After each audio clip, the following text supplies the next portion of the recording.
নমস্কাৰ, মই কুসুমিকা। মই এক্সেছ বাৰৰ সৈতে জড়িত আছোঁ। আপোনালোকে যদি কোনোবাই এক্সেছ বাৰৰ ক্লাছ ল'ব বিচাৰে বা ছেশ্যন ল'ব বিচাৰে, আপোনালোকে মোক যোগাযোগ কৰিব পাৰে। মই ওদালগুৰি ডিষ্ট্ৰিক্টৰ হয় বাসিন্দা। আপোনালোকে এক্সেছ বাৰ কিনো সেইটো সেই বিষয়েও কিছুমান মই কৈ দিওঁ বাৰু সৰুকৈ।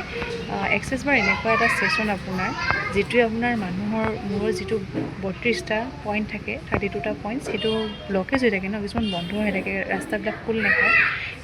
সেই ব্লকেজবোৰ আমি এই 32টা পইণ্টত হাতেৰে একদম লাইটলি টাচ কৰি লৈ আমি ছেশ্যন দিওঁ, যিবোৰে সেই ব্লকেজবিলাক খোল খুৱায়, যাৰ দ্বাৰা আপোনালোকৰ কিছুমান পজিটিভ ৰিজাল্ট পাবলৈ আৰম্ভ কৰে। মুঠতে জীৱনটোত পজিটিভ পাবলৈ আপোনালোকে এক্সেছ বাৰৰ ছেশ্যন লৈ চাব পাৰে। মই বিশ্বাস কৰোঁ, কাৰণ মোৰ সৈতেও বহুতো পজিটিভ হৈছে, আৰু আপোনালোকেও যদি নিজৰ জীৱনত পজিটিভ ৰিজাল্ট আনিব বিচাৰে তো আশা কৰোঁ আপোনালোকেও এবাৰ লৈ চাব। ধন্যবাদ।